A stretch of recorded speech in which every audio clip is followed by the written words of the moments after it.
जो जट साहब ने जी। जी जी जट साहब कैसे मिजाज ने, ठीक हो? अल्हम्दुलिल्लाह, अल्लाह पाक दा करम है जी मलिक साहब। अच्छा रूल साहब, तो पहले ਜਿਹੜਾ ਨਾ ਤੁਹਾਨੂੰ ਇਹ ਦੱਸ ਦਈਏ ਕਿ ਤੁਹਾਡਾ ਮੈਂ ਇੰਟਰਵਿਊ ਲੈਣਾ ਚਾਹ ਰਿਹਾ ਵਾਂ ਜਿਹੜਾ ਜ਼ਿਮਨੀ ਇਲੈਕਸ਼ਨ ਹੋਇਆ PPX 39 ਦਾ, ਉਹਦੇ ਵਾਲੇ ਨਾਲ ਔਰ ਤੁਹਾਡੀ ਗ੍ਰਿਫਤਾਰੀ ਔਰ ਪਾਕਿਸਤਾਨ ਤਹਿਰੀਕ ਇਨਸਾਫ ਨਾਲ ਤੁਹਾਡੀ ਵਬਸਤਗੀ, ਇਹਦੇ ਨਾਲ ਇਹਦੇ ਬਾਰੇ ਜਿਹੜਾ ਤਫਸੀਲੀ ਡਿਸਕਸ ਕਰਾਂਗੇ। ਤੇ ਪਹਿਲਾ ਸਵਾਲ ਇਹ ਵੇ ਕਿ ਤੁਸੀਂ ਇਹ ਦੱਸ ਦਿਓ ਕਿ ਤੁਸੀਂ ਇਮਰਾਨ ਖਾਨ ਸਾਹਿਬ ਦੇ ਕਦੋਂ ਦੇ ਸਪੋਰਟਰ ਹੋ ਔਰ ਕਦੋਂ ਦੀ PTI ਜੁਆਇਨ ਕੀਤੀ ਹੈ? ਸਪੋਰਟਰ ਤੇ ਅਸੀਂ 2011-12 ਦੇ ਆ, ਲੇਕਿਨ ਪੀਟੀ ਜੁਆਇਨ ਮੈਂ 2018 ਚ ਕੀਤੀ ਸੀ। ਪ੍ਰੋਪਰ ਜੁਆਇਨਿੰਗ ਕੀਤੀ ਸੀ ਮੰਡਾ ਸਾਹਿਬ ਦੇ, ਜਦੋਂ ਮੰਡਾ ਸਾਹਿਬ ਨੇ ਐਲਾਨ ਕੀਤਾ ਸੀ ਪੀਟੀ ਦੇ ਨਾਲ, ਅਸੀਂ ਫਿਰ ਉਦੋਂ ਪੀਟੀ ਦੇ ਨਾਲ। ਬਿਲਕੁਲ ਠੀਕ। ਅੱਛਾ, ਮੈਂ ਤੁਹਾਡੀ ਗ੍ਰਿਫਤਾਰੀ ਦੀ ਤਸਵੀਰ ਵੇਖੀ ਤੇ ਇਹ ਦੱਸ ਦਿਓ ਜ਼ਰਾ, ਇਹ ਤੁਹਾਡੀ ਪਹਿਲੀ ਦਫਾ ਗ੍ਰਿਫਤਾਰੀ ਹੋਈ ਹੈ ਜਾਂ ਇਹਦੋਂ ਪਹਿਲੇ ਵੀ ਹੋਈ ਹੈ, ਔਰ ਤੁਸੀਂ ਕੋਈ ਜੁਰਮ ਕੀਤਾ ਹੈ ਜਾਂ ਕਿਸ ਵਜ੍ਹਾ ਤੋਂ ਤੁਹਾਨੂੰ ਗ੍ਰਿਫਤਾਰ ਕੀਤਾ ਗਿਆ? जुर्म मलिक साहब है ये कि ਅਸੀਂ इमरान खान ਦੇ ਫਾਲੋਅਰ ਜਾਂ ਮੋਟਰ ਸਪੋਰਟਰ ਕਿਉਂ ਆ, ਇਮਰਾਨ ਖਾਨ ਦੇ ਚਾਹਣ ਵਾਲੇ ਕਿਉਂ ਆ। ਬਿਲਕੁਲ ਠੀਕ ਹੈ। ਤੇ ਦੂਸਰੀ ਗੱਲ ਹੈ, ਮੇਰੀ ਦੂਸਰੀ ਗ੍ਰਿਫਤਾਰੀ ਸੀ। ਇਸ ਤੋਂ ਪਹਿਲੇ ਇੱਕ 9 ਮਈ ਦੀ FIR ਦੇ ਵਿੱਚ ਮੈਨੂੰ ਗ੍ਰਿਫਤਾਰ ਕੀਤਾ ਗਿਆ ਸੀ। ਬਿਲਕੁਲ ਠੀਕ। ਉਹ ਟੋਟਲ ਜਿਹੜਾ ਹੈਗਾ ਸੀ ਸਿਆਸੀ ਗ੍ਰਿਫਤਾਰੀ ਸੀ, ਇੰਤਕਾਮੀ ਕਾਰਵਾਈ ਸੀ। ਉਹਦੀ ਵਜ੍ਹਾ ਕਿ 7 ਮਈ 2023 ਵਾਲੇ ਦਿਨ ਮੇਰੀ ਬੇਟੀ ਫੌਤ ਹੋਈ ਸੀ ਜੀ। ਠੀਕ ਹੈ, ਮੇਰੀ ਬੇਟੀ ਫੌਤ ਹੋਈ ਸੀ ਤੇ ਮੈਂ ਘਰ ਹੀ ਸਾਂ। 3 ਦਿਨ ਦਾ ਸੋਗ ਸੀ, ਅਫਸੋਸ ਸੀ ਤੇ ਅਸੀਂ ਫਾਤਿਹਾ ਖਾਨੀ ਤੇ ਸਾਂ। ਤੇ ਉਹ 9 ਮਈ ਦੇ ਝੂਠੀ FIR ਦੇ ਵਿੱਚ ਮੈਨੂੰ ਨਾਮਜ਼ਦ ਕਰਕੇ ਤੇ ਇਹਨਾਂ ਨੇ ਗ੍ਰਿਫਤਾਰ ਕਰਵਾ ਦਿੱਤਾ ਸੀ। ਪਹਿਲੀ ਗ੍ਰਿਫਤਾਰੀ ਮੇਰੀ ਉਦੋਂ ਹੋਈ ਸੀ ਤੇ ਦੂਸਰੀ ਗ੍ਰਿਫਤਾਰੀ ਮੇਰੀ ਬਾਈ ਇਲੈਕਸ਼ਨ 'ਚ ਹੋਈ ਹੈ। ਇਲੈਕਸ਼ਨ ਦੇ ਇੱਕ ਦਿਨ ਪਹਿਲੇ ਮੈਨੂੰ ਅਰੈਸਟ ਕਰਵਾਤਾ, ਜਿਹੜੀ ਟੋਟਲੀ ਗੈਰ ਕਾਨੂੰਨੀ ਸੀ, ਕਿਉਂਕਿ ਅੱਜ ਤੱਕ ਕਿਸੇ ਵੀ ਇਲੈਕਸ਼ਨ ਦੇ ਵਿੱਚ ਇਸ ਤਰ੍ਹਾਂ ਨਹੀਂ ਹੋਇਆ ਕਿ ਅਵਾਮੀ ਅਹੁਦੇਦਾਰ ਨੂੰ ਹੀ ਗ੍ਰਿਫਤਾਰ ਕਰਵਾਤਾ ਜਾਏ, ਜਿਹੜਾ ਕਿ ਇਲੈਕਸ਼ਨ ਮੈਨੇਜ ਕਰਦਾ ਹੈ ਨਾ ਇਲਾਕੇ ਦਾ ਅਵਾਮੀ ਨੁਮਾਇੰਦਾ ਹੈ ਪਾਰਟੀ ਦਾ, ਔਰ ਉਹਦੇ ਤੇ ਮੈਨੇਜਮੈਂਟ ਪਈ ਹੋਏ ਇਲਾਕੇ ਕੋਟ ਅਬਦੁਲ ਮਾਲਕ ਦੀ। ਜੀ ਬਿਲਕੁਲ। ਕਮੇਟੀ ਕੋਟਵਾਲ ਦੀ ਮੈਨੇਜਮੈਂਟ ਮੇਰੇ ਕੋਲ ਸੀ। ਅਸੀਂ ਪੋਲਿੰਗ ਏਜੰਟ ਤਰਤੀਬ ਦੇਣੇ ਸਨ, ਪੋਲਿੰਗ ਤਰਤੀਬ ਦੇਣੇ ਸਨ, ਔਰ ਬਜਾਏ ਕਿ ਅਸੀਂ ਪੋਲਿੰਗ ਤਰਤੀਬ ਦਿੰਦੇ, ਮੈਨੂੰ ਉਹਨਾਂ ਨੇ ਗ੍ਰਿਫਤਾਰ ਕਰਵਾ ਕੇ ਸਾਡੀ ਸਾਰੀ ਮੈਨੇਜਮੈਂਟ ਖਰਾਬ ਕਰ ਦਿੱਤੀ। ਨਾ ਸਾਡੇ ਕੋਲ ਪੋਲਿੰਗ ਏਜੰਟ ਬਰਾਬਰ ਅਨਾਊਂਸ ਕਰ ਸਕੇ, ਅਸੀਂ ਨਾ ਨੋਮੀਨੇਟ ਕਰ ਸਕੇ, ਨਾ ਅਸੀਂ ਕਿਸੇ ਡਿਊਟੀ ਲਗਾ ਸਕੇ। ਸਾਡੇ ਹੱਥ ਪੈਰ ਬੰਨ ਕੇ ਤੇ ਇਹਨਾਂ ਨੇ ਇਲੈਕਸ਼ਨ ਲੜ ਲਿਆ। ਅੱਛਾ ਜੀ। ਅੱਛਾ ਭਾਈ ਜੱਟ ਸਾਹਿਬ, ਇਹ ਦੱਸੋ ਕਿ ਇਹ ਮੁਸਲਸਲ ਜਿਹੜਾ ਨਾ ਮਤਲਬ ਤੀਸਰਾ ਇਲੈਕਸ਼ਨ ਜਿਹੜਾ ਤੁਹਾਡੇ ਹਲਕੇ 'ਚ ਹੋ ਰਿਹਾ ਹੈ, ਤੇ ਤੁਸੀਂ ਕੀ ਸਮਝਦੇ ਹੋ ਕਿ ਇਹ 3 ਮਰਤਬਾ ਜਿਹੜਾ ਆਇਆ ਵਾਕਈ ਇਮਰਾਨ ਖਾਨ ਦਾ ਉਮੀਦਵਾਰ ਜਿਹੜਾ ਉਹ ਹਾਰਿਆ ਹੈ ਜਾਂ ਜਿੱਤਿਆ? ਇਹਦੇ ਬਾਰੇ ਤੁਹਾਡੀ ਕੀ ਰਾਏ ਹੈ? ਮਲਿਕ ਸਾਹਿਬ, ਜਿਹੜਾ 8 ਫਰਵਰੀ ਨੂੰ ਜਨਰਲ ਇਲੈਕਸ਼ਨ ਹੋਇਆ ਸੀ ਨਾ ਜੀ, ਉਹ ਜਨਰਲ ਇਲੈਕਸ਼ਨ ਦੇ ਵਿੱਚ ਜਿਹੜਾ ਹੈਗਾ ਫੇਅਰ ਇਲੈਕਸ਼ਨ ਹੋਇਆ ਸੀ ਜੀ। ਜਿਹੜੇ ਵੋਟ ਪਏ ਸਨ, ਵੋਟ ਕਾਸਟ ਹੋਏ ਸਨ ਨਾ, ਉਹ ਬਿਲਕੁਲ ਓਰੀਜਨਲ ਤਾਦਾਦ ਹੀ ਨਿਕਲੀ ਸੀ। ਉਹਦੇ 'ਚ ਅਸੀਂ 2850 ਵੋਟਾਂ ਤੋਂ ਜਿੱਤੇਗਾ। ਬਿਲਕੁਲ ਠੀਕ ਹੈ। ਉਹਦੇ 'ਚ ਇਸ ਤਰ੍ਹਾਂ ਹੋਇਆ ਕਿ ਇਹਨਾਂ ਨੇ ਨਾ ਵੋਟ ਸਾਡੇ ਕਰ ਦਿੱਤੇ ਰਿਜੈਕਟ, ਡਬਲ ਵੋਟ ਕੋਈ ਲਗਾ ਦਿੱਤੀ, ਕੋਈ ਵੀ ਇਸ਼ੂ ਬਣਾ ਕੇ ਇਹਨਾਂ ਨੇ ਸਾਡਾ 4350 ਵੋਟ ਰਿਜੈਕਟ ਕਰਾਏ ਸਾਡੇ ਉਮੀਦਵਾਰ ਦੇ। ਜਿਹੜਾ ਉਮੀਦਵਾਰ ਇਜਾਜ਼ ਸੈਨ ਪੱਟੀ PPX 39 ਦਾ ਸੀ ਜਨਰਲ ਇਲੈਕਸ਼ਨ ਦੇ ਵਿੱਚ, ਉਹਦੇ 4350 ਵੋਟ ਇਹਨਾਂ ਨੇ ਰਿਜੈਕਟ ਕਰਵਾਇਆ। ਔਰ ਖੁਦ 1900 ਦੇ 24 ਕੇ 22 ਵੋਟਾਂ ਤੋਂ ਨਾ ਰਾਣੇ ਤਨਵੀਰ ਨੇ ਆਪਣੀ ਜਿਹੜੀ ਨਾ ਉਹ ਰਿਜ਼ਲਟ ਅਨਾਊਂਸ ਕਰਵਾਤਾ ਜੀ, ਮੈਂ 1900 ਵੋਟਾਂ ਤੋਂ ਜਿੱਤ ਗਿਆ। ਦੇਖੋ ਕਿ ਇੱਕ ਬੰਦਾ 17 ਸਾਲ ਤੋਂ MNA ਆ ਇਲਾਕੇ ਦਾ, ਉਹ MPA ਦੇ ਉਮੀਦਵਾਰ ਆਪਣਾ ਹੀ ਨੋਮੀਨੇਸ਼ਨ ਕਰਦਾ। ਉਹਨੂੰ ਪਤਾ ਹੁੰਦਾ ਕਿ ਇਹ ਜਿਹੜਾ MPA ਦਾ ਸਾਡਾ ਉਮੀਦਵਾਰ ਹੈ ਨਾ, ਇਹਦਾ ਕੋਈ ਮੁਕਾਬਲ ਨਹੀਂ ਹੈਗਾ ਉਹਦੇ ਕੋਲ, ਉਹ ਆਪਣੇ ਕਾਗਜ਼ ਜਮ੍ਹਾਂ ਕਰਵਾ ਦਿੰਦਾ। ਉਹ ਦੇਖੋ ਕਿ ਜਿਹੜਾ MNA 17 ਸਾਲਾਂ ਤੋਂ ਉਹ ਜਿੱਤਦਾ ਪਿਆ, ਸਾਡੇ ਵੋਟ ਰਿਜੈਕਟ ਕਰਵਾ ਕੇ ਰਿਜ਼ਲਟ ਲੈਂਦਾ ਪਿਆ, 1900 ਵੋਟਾਂ ਤੋਂ ਜਿੱਤਦਾ ਪਿਆ। ਠੀਕ ਹੈ, ਤੇ ਫਾਰਮ 47 ਤੋਂ ਜਿੱਤਦਾ ਪਿਆ। ਫਾਰਮ 45 ਦੇ ਹਿਸਾਬ ਦੇ ਮੁਤਾਬਕ ਅਸੀਂ ਜਿੱਤੇ ਸਾਂ, ਫਾਰਮ 45 ਅੱਜ ਵੀ ਸਾਡੇ ਕੋਲ ਨੇ। ਤੇ ਰਾਣਾ ਤਨਵੀਰ ਖੁਦ ਆਪਣੇ ਕਾਗਜ਼ ਜਮ੍ਹਾਂ ਕਰਵਾਉਂਦਾ ਹੈ, ਆਪ ਇਲੈਕਸ਼ਨ ਲੜਦਾ ਹੈ ਤੇ ਉਹ ਫਾਰਮ 47 ਤੋਂ ਜਿੱਤਦਾ 1900 ਵੋਟਾਂ ਤੋਂ। ਠੀਕ ਹੈ, ਅਵਾਮੀ ਵੋਟਾਂ ਦੇ ਨਾਲ ਫਾਰਮ 45 ਤੋਂ ਸਾਡਾ ਉਮੀਦਵਾਰ ਜਨਰਲ ਇਲੈਕਸ਼ਨ ਦੇ ਵਿੱਚ ਉਹਨੂੰ 2850 ਵੋਟ ਤੋਂ ਹਰਾਉਂਦਾ। ਠੀਕ ਹੈ, ਉਸ ਤੋਂ ਬਾਅਦ ਬਾਈ ਇਲੈਕਸ਼ਨ ਆ ਜਾਂਦਾ ਕਿ ਉਹ ਆਪਣੀ ਸੀਟ ਛੱਡ ਦਿੰਦਾ, ਛੋਟੀ ਵੱਡੀ ਉਹ ਆਪਣੀ ਵਜ਼ਾਰਤ ਲੈ ਲੈਂਦਾ ਤੇ ਛੋਟੀ ਸੀਟ ਤੇ ਉਹ ਖੜਾ ਕਰ ਦਿੰਦਾ ਆਪਣੇ ਭਾਈ ਰਾਣੇ ਅਫਜ਼ਾਲ ਨੂੰ। ਤੇ ਹੁੰਦਾ ਹੈ ਕਿ ਰਾਣਾ ਅਫਜ਼ਾਲ ਸਾਹਿਬ ਦੀ ਗਿਣਤੀ ਸ਼ੁਰੂ ਹੁੰਦੀ ਹੈ 25001 ਤੋਂ। ਠੀਕ ਹੈ, ਬਾਈ ਇਲੈਕਸ਼ਨ ਜਿਹੜਾ April 21 April ਨੂੰ ਹੋਇਆ ਸੀ, 21 April 2024 ਨੂੰ, ਉਹਦੇ 'ਚ ਇਲੈਕਸ਼ਨ ਕਮਿਸ਼ਨ ਦੇ ਨਾਲ ਸਾਜ਼ਬਾਜ਼ ਕਰਕੇ ਖਰੀਦਿਆ ਗਿਆ ਸੀ ਇਲੈਕਸ਼ਨ। ਉਹਦੀ ਬਕਾਇਦਾ ਇਸ ਚੀਜ਼ ਦੀ ਮੇਰੇ ਬਿਆਨ ਦੀ ਤਾਈਦ ਮੀਆਂ ਜਵੇਦ ਲਤੀਫ ਦਾ ਬਿਆਨ ਵੀ ਮੀਡੀਆ ਤੇ ਹਰ ਬੰਦੇ ਨੇ ਦੇਖਿਆ। ਉਹਨੇ ਕਿਹਾ ਕਿ ਰਾਣਾ ਤਨਵੀਰ ਨੇ ਇਲੈਕਸ਼ਨ ਖਰੀਦੇ ਆ ਜੀ, ਠੀਕ ਹੈ। 25,001 ਤੋਂ ਗਿਣਤੀ ਸ਼ੁਰੂ ਹੁੰਦੀ ਹੈ ਤੇ ਸਾਡੀ ਸਿਰਫ ਹੁੰਦੀ ਹੈ ਸ਼ੁਰੂ 1 ਤੋਂ ਜੀ।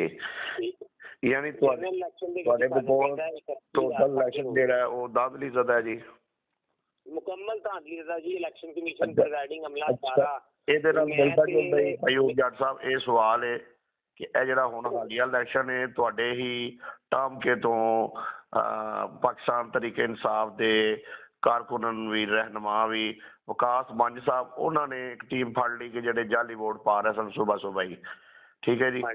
ਉਸ ਤੋਂ ਬਾਅਦ ਹੋਰ ਵੀ ਇਸ ਤਰ੍ਹਾਂ ਦੀਆਂ ਵੀਡੀਓਜ਼ ਆਈਆਂ ਤੇ ਆਇਆ ਤੁਸੀਂ ਇਹ ਪ੍ਰੂਫ ਲੈ ਕੇ ਸਾਰੇ ਔਰ ਤੁਸੀਂ ਇਲੈਕਸ਼ਨ ਕਮਿਸ਼ਨ ਦੀ ਤਰਫ ਕੋਈ ਰਜੂ ਨਹੀਂ ਕੀਤਾ ਕਿ ਮਤਲਬ ਸਾਰਾ ਦਿਨ ਜਿਹੜਾ ਉਹ ਵੀਡੀਓਜ਼ ਵੀ ਬਣ ਰਹੀਆਂ ਨੇ ਔਰ ਵੋਟ ਵੀ ਪਾਏ ਜਾ ਰਹੇ ਨੇ?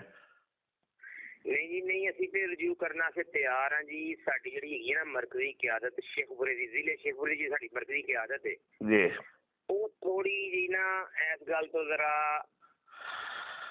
ਸਟੈਪ ਡਾਊਨ ਕਰਦੀ ਪਈ ਹੈ। ਉਹ ਇਸ਼ੂ ਨੂੰ ਨਾ ਹਾਈਲਾਈਟ ਕਰਕੇ ਇਲੈਕਸ਼ਨ ਕਮਿਸ਼ਨ ਦੇ ਕੋਲ ਜਾਣ ਤੋਂ ਪਤਾ ਨਹੀਂ ਕਿਸ ਗੱਲ ਤੋਂ ਗੁਰੇਜ਼ ਹੈ ਜਾਂ ਕਿਸ ਗੱਲ ਤੋਂ ਇਨਕਾਰੀ ਹੈ ਜਾਂ ਸਟੈਪ ਕਿਉਂ ਨਹੀਂ ਲੈ ਰਹੇ। ਜਿਹੜਾ ਆਵਾਮੀ ਵੋਟਰ ਹੈ ਸਾਡਾ ਉਹ ਚੀਖ ਕੇ ਕਹਿ ਰਿਹਾ ਕਿ ਅਸੀਂ ਆਪਣੇ ਉਮੀਦਵਾਰ ਨੂੰ ਜਿਤਾਇਆ, ਠੀਕ ਹੈ। ਅੱਛਾ ਇੱਥੇ ਇਹ ਵੀ ਸਵਾਲ ਹੈ, ਸਾਡੀ ਜਿਹੜੀ ਮਰਕਜ਼ੀ ਕਿਆਦਤ ਹੈ ਨਾ ਜ਼ਿਲ੍ਹੇ ਦੀ ਮਰਕਜ਼ੀ ਕਿਆਦਤ, ਠੀਕ ਹੈ, ਜਿਹੜੇ ਪਾਰਟੀ ਦੇ ਅਹੁਦੇਦਾਰ ਨੇ, ਜ਼ਿਲ੍ਹੇ ਅਹੁਦੇਦਾਰ ਨੇ, ਉਹ ਬਿਲਕੁਲ ਹੀ ਜਿਹੜਾ ਨਾ ਆਵਾਮ ਦੀ ਜਿਹੜੀ ਕਹਿੰਦੇ ਨੇ ਲੀਡ ਨਹੀਂ ਕਰਦੇ ਪਏ ਆਵਾਮ ਨੂੰ ਨਾ, ਆਵਾਮ ਦੀ ਆਵਾਜ਼ ਨੂੰ ਅੱਗੇ ਲੈ ਕੇ ਨਹੀਂ ਚੱਲਦੇ ਪਏ। ਇਲੈਕਸ਼ਨ ਕਮਿਸ਼ਨ ਦੇ ਆਫਿਸ ਦੇ ਬਾਹਰ ਕਿਸੇ ਕਿਸਮ ਦਾ ਨਾ ਕੋਈ ਇhtਜਾਜ ਦੀ ਕਾਲ, ਨਾ ਉੱਥੇ ਕੋਈ ਕੰਪਲੇਨ।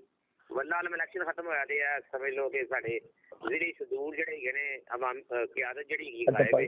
ਬਾਈ ਆਯੂਬ ਜੱਟ ਸਾਹਿਬ ਇੱਥੇ ਇਹ ਵੀ ਸਵਾਲ ਹੈ, ਕਿਆ ਤੁਹਾਨੂੰ ਲੱਗਦਾ ਨਹੀਂ ਕਿ ਇਲੈਕਸ਼ਨ ਕਮਿਸ਼ਨ ਜਿਹੜਾ ਉਹ ਜਾਨਮਦਾਰੀ ਦਾ ਮੁਜ਼ਾਹਰਾ ਕਰ ਰਿਹਾ ਹੈ?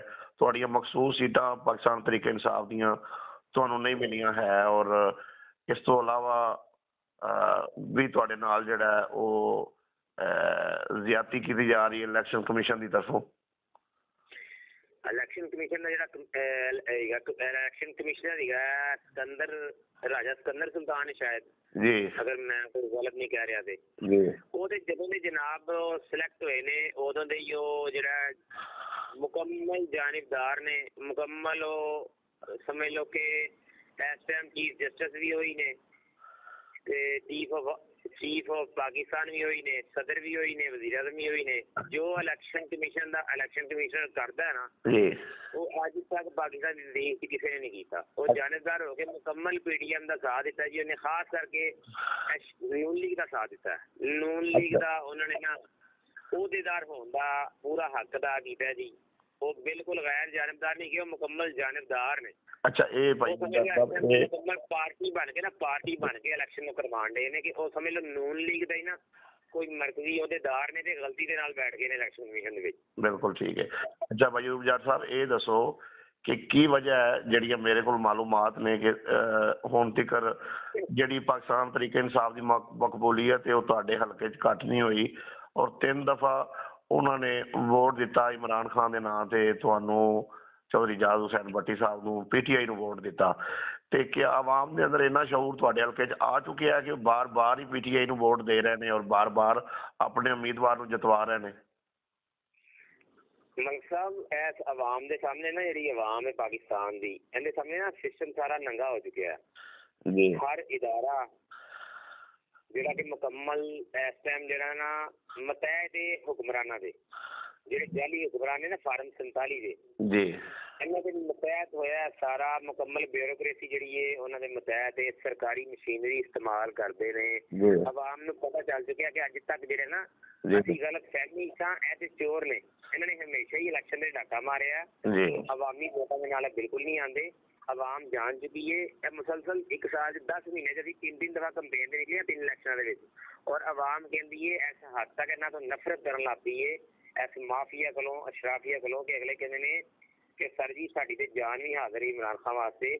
ਵੋਟਰ ਸਿਰਫ ਵੋਟ ਕਾਸਟ ਕਰਨਾ ਸੀ ਇਮਰਾਨ ਖਾਨ ਨੂੰ ਜਾਂਦਾ। ਪੋਲਿੰਗ ਜਿੰਨੇ ਵੀ ਪੋਲਿੰਗ ਸਟੇਸ਼ਨ ਬਣੇ ਸਨ ਨਾ ਸਭ ਦੇ ਉੱਤੇ ਵੋਟਰ ਇਮਰਾਨ ਖਾਨ ਦਾ ਸੀ, PTI ਦਾ ਸੀ। ਇਹਨਾਂ ਨੂੰ ਤੇ ਜਾਲੀ ਪਰਚੀਆਂ ਇਲੈਕਸ਼ਨ ਕਮਿਸ਼ਨ ਦਾ ਬੰਦੇ ਪਾਉਂਦੇ ਰਹੇ ਨੇ।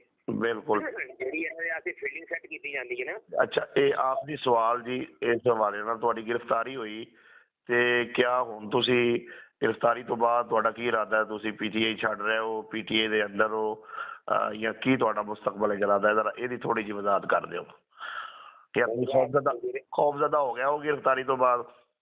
ਹਾਂਜੀ, ਮੈਂ ਇੰਨਾ ਕੁ ਖੌਫਜ਼ਦਾ ਹੋ ਗਿਆ ਵਾਂ ਕਿ ਮੈਂ ਹੁਣ ਮੈਨੂੰ ਆਪਣੀ ਜਾਨ ਦਾ ਵੀ ਕੋਈ ਡਰ ਨਹੀਂ। ਠੀਕ ਹੈ, ਅਸੀਂ ਖੂਨ ਦੇ ਆਖਰੀ ਕਤਰੇ ਤੱਕ ਇਮਰਾਨ ਖਾਨ ਦੇ ਹੀ ਨਜ਼ਰਾਤੀ ਹੀ ਜਾਨੀ ਮਾਲੀ ਵਗੈਰਾ ਸਾਡੀਆਂ ਆਉਣ ਵਾਲੀਆਂ ਨਸਲਾਂ ਵੀ ਜਿਹੜੀਆਂ ਨੇ ਨਾ ਉਹ ਲੀਡਰ ਸਿਰਫ ਇਮਰਾਨ ਖਾਨ ਹੀ ਮੰਨਦੀ ਹੈ। ਅਸੀਂ ਇਮਰਾਨ ਖਾਨ ਤੋਂ ਇਲਾਵਾ ਕਿਸੇ ਬੰਦੇ ਨੂੰ ਸਿਆਸੀ ਲੀਡਰ ਮੰਨਦੇ ਹੀ ਨਹੀਂ, ਨਾ ਅਸੀਂ ਸੋਚਦੇ ਹਾਂ। ਅਸੀਂ ਸਾਰੇ ਤੇ ਚੋਰ ਨੇ, ਚੋਰਾਂ ਨੂੰ ਤਾਂ ਨਹੀਂ ਅਸੀਂ ਲੀਡਰ ਬਣਾਉਣ ਲੱਗੇ। ਬਿਲਕੁਲ ਠੀਕ। ਅੱਛਾ, ਇਹ ਦੱਸੋ ਭਾਈ ਜੱਟ ਸਾਹਿਬ ਕਿ ਪਹਿਲੋਂ ਰਾਣਾ ਤਨਵੀਰ ਸਾਹਿਬ ਨੇ ਤੁਹਾਡੇ ਹਲਕੇ 'ਚੋਂ ਆਪ ਇਲੈਕਸ਼ਨ ਲੜਿਆ, ਫਿਰ ਭਾਈ ਨੂੰ ਲੈ ਆਏ, ਫਿਰ ਉਹ ਰਜ਼ਾਈ ਲਾਈ ਨਾਲ ਵਫਾਦ ਪਾ ਗਏ। ਹੁਣ ਦਮਾਦ ਨੂੰ ਜਿਨ੍ਹਾਂ ਦਾ ਤਲਕ ਵੀ ਤੁਹਾਡੇ ਇਲਾਕੇ ਤੋਂ ਨਹੀਂ ਗਲਬਨ ਕਸੂਰ ਤੋਂ ਹੈ ਉਹਨਾਂ ਨੂੰ ਲੈ ਆਏ। ਤੇ ਤੁਹਾਡੇ ਪੂਰੇ ਹਲਕੇ ਦੇ ਅੰਦਰ ਕਿਆ ਨੂਨ ਲੀਗ ਦੇ ਅੰਦਰ ਕੋਈ ਇੱਕ ਬੰਦਾ ਵੀ ਐਸਾ ਨਹੀਂ ਕਿ ਜਿਹਨੂੰ ਟਿਕਟ ਦਿੱਤੀ ਜਾਏ ਔਰ ਉਹ ਇਲੈਕਸ਼ਨ ਲੜੇ? ਤੁਹਾਡੀ ਇਹਦੇ ਤੇ ਕੀ ਰਾਏ ਵੇ? ਆਵਾਮ ਦੇ ਅੰਦਰ ਆਖਰ ਇਹ ਸਵਾਲ ਤਾਂ ਚੱਲਦਾ ਹੋਣਾ ਨਾ। ਬਿਲਕੁਲ ਜੀ, ਆਵਾਮ ਦੇ ਨਾਲ ਹਲਕੇ ਦੀ ਆਵਾਮ ਦੇ ਨਾਲ ਸਾਡੀ ਗੱਲ ਹੋਈ ਹੈ ਬਕਾਇਦਾ, ਔਰ ਅਸੀਂ ਇਸ ਚੀਜ਼ ਨੂੰ ਫੋਰਸ ਕੀਤਾ ਆਵਾਮ ਨੂੰ। ਜਿਹੜੇ ਕੋਈ ਨਜ਼ਰਿਆਤੀ ਨੂਨ ਲੀਗ ਦੇ ਕੋਈ ਚੰਦ ਇੱਕ ਅਨਾਸਰ ਹੈ ਨੇ, ਅਸੀਂ ਉਹਨਾਂ ਨੂੰ ਕਿਹਾ ਕਿ ਤੁਸੀਂ ਜੋ 30 ਸਾਲ ਤੋਂ ਇਸ MNA ਜਿਹੜਾ ਮੁਸਲਸਲ 18 ਸਾਲ ਤੋਂ ਹੈ ਔਰ 30 ਸਾਲ ਤੋਂ ਮੁਸੱਲਤ ਦੇ ਹਲਕੇ ਦੇ ਵਿੱਚ ਇਹਦੇ ਕੋਲੋਂ ਅੱਜ ਤੱਕ ਕੋਈ ਕੋਟ ਅਬਦੁਲ ਮਾਲਕ ਦਾ ਜਾਂ ਹਲਕਾ 139 ਦਾ ਜਾਂ NA 114 ਕੋਈ ਐਸਾ ਬੰਦਾ ਨਹੀਂ ਆਇਆ ਜਿਹੜਾ ਕਿ ਇਹਦੇ ਘਰ ਦੇ ਅਫਰਾਦ ਤੋਂ ਹਟ ਗਏ ਹੋਏ। ਇਸ ਤਰ੍ਹਾਂ ਦੀ ਮਰੂਸੀ ਸਿਆਸਤ ਜਿਹੜੀ ਹੈ ਨਾ ਇਹਨਾਂ ਦੀ ਪਾਰਟੀ ਚੱਲਦੀ ਆ ਰਹੀ ਹੈ ਜੀ। ਇਹ ਨੂਨ ਲੀਗ ਨਵਾਜ਼ ਸ਼ਰੀਫ ਦੀ ਬਣਾਈ ਹੋਈ ਪਾਰਟੀ ਜੀ, ਔਰ ਨਵਾਜ਼ ਸ਼ਰੀਫ ਜਿਹੜਾ ਸ਼ਰੀਫ ਖਾਨਦਾਨ ਹੈ ਵੀ ਮਰੂਸੀ ਸਿਆਸਤ ਤੋਂ ਬਾਹਰ ਨਹੀਂ ਨਿਕਲਦਾ। ਉਹਦੇ 'ਚ ਵੀ ਪਹਿਲੇ ਨਵਾਜ਼ ਸ਼ਰੀਫ ਸ਼ਹਿਬਾਜ਼ ਸ਼ਰੀਫ, ਉਸ ਤੋਂ ਬਾਅਦ ਹਮਜ਼ਾ ਸ਼ਹਿਬਾਜ਼ ਤੇ ਮਰੀਮ ਨਵਾਜ਼ ਆ ਗਈ। ਉਸ ਤੋਂ ਬਾਅਦ ਜੀ ਮਰੂਸੀ ਸਿਆਸਤ ਦੇ ਜੀ ਸਾਡੇ ਮਰੀਮ ਨਵਾਜ਼ ਦੇ ਵੀ ਪੁੱਤਰ ਆਈਏਗਾ ਕੱਲ ਨੂੰ। ਤੇ ਇਹੀ ਜੀ ਥੱਲੇ ਚੱਲਦੀ ਵੀ ਰਾਣਾ ਸਾਹਿਬ ਵੀ ਇੱਥੇ ਹੀ ਕਰਦੇ ਪਏ ਨੇ। ਪਹਿਲੇ ਰਾਣਾ ਸਾਹਿਬ ਆਪ ਸਨ ਤੇ ਉਹਨਾਂ ਦੇ ਭਾਈ ਸਨ, ਫਿਰ ਉਹਨਾਂ ਨੇ ਭਤੀਜੇ ਨੂੰ ਲੈਣ ਦਾ, ਹੁਣ ਉਹਨਾਂ ਨੇ ਦਿਮਾਗ ਨੂੰ ਲੈਣ ਦਾ। ਉਹਨਾਂ ਨੇ ਸਮਝਿਆ ਇਹ ਆਵਾਮ ਨੂੰ ਨਾ ਭੇਡ ਬੱਕਰੀਆਂ ਗੁਲਾਮ, ਠੀਕ ਹੈ, ਤੇ ਗੁਲਾਮੀ ਹੋਣਾ ਆਵਾਮ ਨਹੀਂ ਚਾਹੁੰਦੀ। ਆਵਾਮ ਨੂੰ ਸਮਝ ਆ ਗਈ ਹੈ ਕਿ ਇਹ ਲੋਕ ਸਿਰਫ ਡਾਕਾ ਮਾਰਨ ਵਾਲੇ ਨੇ। ਇਹਨਾਂ ਨੇ ਆਵਾਮ ਦਾ ਹੀ ਪੈਸਾ ਲੁੱਟ ਕੇ ਆਵਾਮ ਤੇ ਹੁਕਮਰਾਨੀ ਕੀਤੀ ਹੈ ਅੱਜ ਤੱਕ। ਆਵਾਮ ਨੇ ਤੇ ਬਿਲਕੁਲ ਇਹਨਾਂ ਨੂੰ ਮੁਸਤਰਦ ਕਰ ਦਿੱਤਾ, ਰਿਜੈਕਟ ਕਰ ਦਿੱਤਾ ਜੀ। ਅੱਜ ਵੀ ਇਲੈਕਸ਼ਨ ਕਮਿਸ਼ਨ ਦੇ ਬਾਅਦ ਉੱਥੇ ਕੋਈ ਵੀ ਪਟੀਸ਼ਨ ਦਾਇਰ ਕਰੋ, ਅਗਰ ਇਹ ਹਲਕਾ ਖੋਲ ਸਕਦਾ ਤੇ ਖੋਲੋ। ਪਰਚੀਆਂ ਤੇ ਦੋ ਕਿਸਮ ਦੀਆਂ ਜੀ, ਦੋ ਪਰਚੀਆਂ ਨੇ ਜਿਹੜੀਆਂ ਕਿ ਬਾਹਰੋਂ ਲੋਕਾਂ ਨੂੰ ਮਿਲਦੀਆਂ, ਜਾ ਕੇ ਬੈਲਟ ਬਾਕਸ ਦੇ ਅੰਦਰ ਪਾ ਦੇਵੋ। ਇਲੈਕਸ਼ਨ ਕਮਿਸ਼ਨ ਦੀਆਂ ਦੋਨਾਂ ਦੇ ਰੰਗ ਹੀ ਅਲੱਗ ਨੇ, ਕਲਰ ਹੀ ਅਲੱਗ ਨੇ। ਆਵਾਮ ਨੇ ਆਵਾਮ ਦੇ ਵੋਟਾਂ ਦੇ ਨਾਲ ਇਹਨਾਂ ਨੂੰ ਹਲਕਾ PP 139 ਚ 12 ਤੋਂ 13 ਹਜ਼ਾਰ ਵੋਟ ਪਿਆ ਲਾਸਟ ਇਲੈਕਸ਼ਨ 'ਚ 5 ਦਸੰਬਰ ਵਾਲੇ ਦਿਨ। 12 ਤੋਂ 13 ਹਜ਼ਾਰ PP 139 ਦੇ ਵਿੱਚ ਨੂਨ ਲੀਗ ਦਾ ਢੇਰ ਸਰਮਾਇਆ ਲਾ ਕੇ, ਸਰਕਾਰੀ ਮਸ਼ੀਨਰੀ ਲਾ ਕੇ ਔਰ ਬਿਊਰੋਕ੍ਰੇਸੀ ਦਾ ਇਸਤੇਮਾਲ ਕਰਕੇ 12 ਤੋਂ 13 ਹਜ਼ਾਰ ਵੋਟ ਇਕੱਠਾ ਕੀਤਾ ਰਾਣੇ ਤਨਵੀਰ ਨੇ। ਇਹ ਇਹਨਾਂ ਦੀ ਸਿਆਸਤ, ਇਹਨਾਂ ਦਾ ਵੋਟ ਖਤਮ ਹੋ ਗਿਆ, ਵੋਟ ਆਈ ਨਹੀਂ। ਪੈਸਾ ਵੰਡਦੇ ਨੇ, ਅਗਰ ਆਵਾਮ ਨੂੰ ਡਰਾਉਂਦੇ ਧਮਕਾਉਂਦੇ ਨੇ। ਜਿਹੜੇ ਕੋਈ ਬਲੈਕਲਿਸਟ ਲੋਕ ਨੇ, ਕੋਈ ਮਾਫੀਆ ਲੋਕ ਨੇ, ਉਹਨਾਂ ਨੂੰ ਬਲੈਕਲਿਸਟ ਕਰਦੇ ਨੇ, ਧਾਂਦਲੀ ਕਰਦੇ ਨੇ, ਧਾਂਦਲੀ ਕਰਕੇ ਵੋਟ ਪਾਉਂਦੇ ਨੇ। ਅੱਛਾ ਭਾਈ ਉਪਜਾਟ ਸਾਹਿਬ, ਇਹ ਦੱਸੋ ਕਿ ਆਵਾਮ ਤੁਹਾਨੂੰ ਵੋਟ ਤਾਂ ਪਾ ਰਹੀ ਹੈ, ਤੁਹਾਡੇ ਨਾਲ ਮੁਹੱਬਤ ਵੀ ਕਰ ਰਹੀ ਹੈ, ਤੇ ਜ਼ਾਹਰੀ ਤੌਰ ਤੇ ਤੁਹਾਡੇ ਜਿਹੜੇ MPA ਨੇ ਉਹਨਾਂ ਦੀ ਗੱਡੀ ਤੇ ਉਹ MPA ਦੀ ਜਿਹੜਾ ਉਹ ਨੰਬਰ ਪਲੇਟ ਨਹੀਂ ਲੱਗਦੀ, ਉਹ ਅਸੈਂਬਲੀ 'ਚ ਨਹੀਂ ਜਾਂਦੇ, ਤੇ ਕਿਆ ਇਸ ਦੇ ਬਾਵਜੂਦ ਵੀ ਆਵਾਮ ਉਹਨਾਂ ਨੂੰ MPA ਵਾਲਾ ਪ੍ਰੋਟੋਕੋਲ ਦਿੰਦੀ ਹੈ? ਮਤਲਬ ਉਵੇਂ ਇਸਤਕਬਾਲ ਕਰਨਾ, ਖੁਸ਼ੀ ਗਮੀ ਸ਼ਾਮਲ ਕਰਨਾ, ਇਹ ਸਿਲਸਿਲਾ ਜਾਰੀ ਰਹਿੰਦਾ ਹੈ ਜਾਂ ਇਸ ਤਰ੍ਹਾਂ ਨਹੀਂ ਹੁੰਦਾ ਹੈਗਾ? ਸਾਡੇ ਉਮੀਦਵਾਰਾਂ ਦੀ ਗੱਲ ਕਰਦੇ ਪਏ ਹੋ PTI ਦੇ? ਜੀ ਜੀ, ਜਿਹੜੇ ਜਿਵੇਂ ਕਿ ਤੁਸੀਂ ਹੁਣ ਵੋਟ ਪਾ ਕੇ ਤੁਹਾਡੇ ਹਲਕੇ ਦੇ ਅੰਦਰ ਆਵਾਮ ਨੇ ਤੁਹਾਡੇ ਨਾਲ ਪਿਆਰ ਕੀਤਾ ਔਰ ਤੁਹਾਡੇ ਕਹਿਣ ਤੇ ਤੁਹਾਡੀ ਕਾਵਿਸ਼ ਨਾਲ ਇਮਰਾਨ ਖਾਨ ਸਾਹਿਬ ਨੂੰ ਵੋਟ ਕਾਸਟ ਕੀਤਾ, ਤੇ ਜਿਹੜੇ ਤੁਹਾਡੇ ਉਮੀਦਵਾਰ ਨੇ ਜਿੱਤੇ ਹੋਏ ਅਵਾਮੀ MPA ਆਜ਼ਾਦ ਹੁਸੈਨ ਭੱਟੀ ਸਾਹਿਬ, ਉਹਨਾਂ ਨਾਲ ਇਲੈਕਸ਼ਨ ਤੋਂ ਬਾਅਦ ਆਵਾਮ ਦਾ ਕੀ ਰਵੱਈਆ ਹੁੰਦਾ ਕਿ ਜੇ ਜ਼ਾਹਰੀ ਤੌਰ ਤੇ ਤਾਂ ਉਹ ਇਕਤਦਾਰ 'ਚ ਨਹੀਂ ਆ ਪਾਉਂਦੇ? ਇਲੈਕਸ਼ਨ ਤੋਂ ਬਾਅਦ ਉਹਨਾਂ ਦਾ ਇਹ ਰਵੱਈਆ ਹੁੰਦਾ ਕਿ ਆਵਾਮ 'ਚ ਮਾਯੂਸੀ ਬਿਲਕੁਲ ਨਹੀਂ ਹੈ, ਗੁੱਸਾ ਇਸ ਚੀਜ਼ ਹੈ ਕਿ ਅਸੀਂ ਆਵਾਮ ਨੇ ਵੋਟ ਪਾ ਕੇ ਜਿਤਾਇਆ ਇਹਨਾਂ ਨੂੰ। ਹਕੀਕੀ ਜਿਹੜੇ ਸਾਡੇ MPA ਨੇ ਆਜ਼ਾਦ ਹੁਸੈਨ ਭੱਟੀ, ਔਰ ਇਹਨੇ 114 ਦੇ ਉਮੀਦਵਾਰ ਇਹਨਾਂ ਨੂੰ ਜਿਤਾਇਆ ਆਵਾਮ ਨੇ। ਆਵਾਮ ਜਿਹੜੀ ਹੈ ਤੁਸੀਂ ਆਪ ਸਰਵੇ ਕਰ ਸਕਦੇ ਹੋ ਕੋਟਕਪੂਰਾ ਮਲਕ ਦੇ ਨਾ ਕਿਸੇ ਵੀ ਮੇਨ ਬਾਜ਼ਾਰ 'ਚ ਗਲੀ ਮਹੱਲੇ 'ਚ ਵੀ ਨਾ ਤੁਸੀਂ ਅਗਰ ਸਾਡੇ ਉਮੀਦਵਾਰਾਂ ਦੇ ਨਾਲ ਵਿਜ਼ਿਟ ਕਰੋ ਤੇ ਆਵਾਮ ਇਹਨਾਂ ਨੂੰ ਅੱਜ ਵੀ ਚਾਹੁੰਦੀ ਹੈ ਔਰ ਪਹਿਲੇ ਤੋਂ ਜ਼ਿਆਦਾ ਮਦਦ ਕਰਦੀ ਹੈ ਔਰ ਨਾਅਰੇ ਲਗਾਉਣੇ ਸ਼ੁਰੂ ਕਰ ਦਿੰਦੇ ਨੇ ਆਵਾਮ ਤੇ। ਆਵਾਮ ਤੇ ਇਹਨਾਂ ਦਾ ਇੰਨਾ ਪੁਰਤਬਾਗ ਇਸਤਕਬਾਲ ਜਾਂ ਵਾਲਹਾਨਾ ਮੁਹੱਬਤ ਹੈ ਕਿ ਆਵਾਮ ਨਾਅਰੇ ਲਾਉਂਦੀ ਹੈ। ਇੱਕ ਉਮੀਦਵਾਰ ਦਾ ਇਲੈਕਸ਼ਨ ਵੀ ਨਹੀਂ ਹੈ, ਇਲੈਕਸ਼ਨ ਵੀ ਲੰਘ ਗਿਆ, ਠੀਕ ਹੈ, ਇਲੈਕਸ਼ਨ ਗੁਜ਼ਰ ਗਿਆ, ਲੇਕਿਨ ਉਮੀਦਵਾਰ ਦੇ ਨਾਲ ਚਾਹਤ ਇੰਨੀ ਕੀ ਹੈ ਕਿ ਆਵਾਮ ਜਿਹੜੀ ਆਪਣੀ ਚਾਹਤ ਦਾ ਇਜ਼ਹਾਰ ਨਾਅਰੇ ਲਾ ਕਰਦੀ ਹੈ। ਬਿਲਕੁਲ ਠੀਕ ਹੈ ਮੁਹੱਬਤ ਪਿਆਰ ਪਾਇਆ ਜਾਂਦਾ ਔਰ ਹਮਦਰਦੀ ਪਹਿਲੇ ਨਾਲੋਂ ਵੀ ਜ਼ਿਆਦਾ ਜੀ। ਬਹੁਤ ਸ਼ੁਕਰੀਆ। ਜਿਹੜਾ ਹਮਦਰਦੀ ਜਿਹੜੀ ਜ਼ਿਆਦਾ ਆਵਾਮ ਦੀ ਵੱਧਦੀ ਪਈ ਹੈ ਸਾਡੇ ਉਮੀਦਵਾਰਾਂ ਵਾਸਤੇ ਕਿਉਂਕਿ ਅਸੀਂ ਹੱਕ ਤੇ ਡਟ ਗਏ ਹਾਂ ਜੀ। ਬਹੁਤ ਸ਼ੁਕਰੀਆ ਭਾਈ ਯੂਬ ਜੱਟ ਸਾਹਿਬ, ਅੱਲਾ ਤੁਹਾਨੂੰ ਸਲਾਮਤ ਰੱਖੇ ਔਰ ਕੀਮਤੀ ਟਾਈਮ ਦੇਣ ਦਾ ਬਹੁਤ ਸ਼ੁਕਰੀਆ। ਸਾਡੀ ਦੁਆ ਹੈ ਕਿ ਅੱਲਾਹ ਤਾਲਾ ਮੁਲਕ ਵਾਸਤੇ ਉਹ ਕਰੇ ਜਿਹਦੇ 'ਚ ਸਾਡੇ ਮੁਲਕ ਦੀ ਬਿਹਤਰੀ ਹੋਵੇ ਔਰ ਅਵਾਮੀ ਜਿਹੜਾ ਹੈ ਹੁਕੂਮਤ ਆਵੇ, ਆਵਾਮ ਦੀ ਨੁਮਾਇੰਦਾ ਜਿਹੜੀ ਜਮਾਤ ਹੈ ਅੱਲਾਹ ਤਾਲਾ ਜਲਦ ਜਿਹੜਾ ਉਹਨੂੰ ਵੀ ਕਿਰਦਾਰ ਵਿੱਚ ਲੈ ਕੇ ਆਵੇ। ਸ਼ੁਕਰੀਆ, ਸ਼ੁਕਰੀਆ ਜੀ। ਜਜ਼ਾਕ ਅੱਲਾਹ।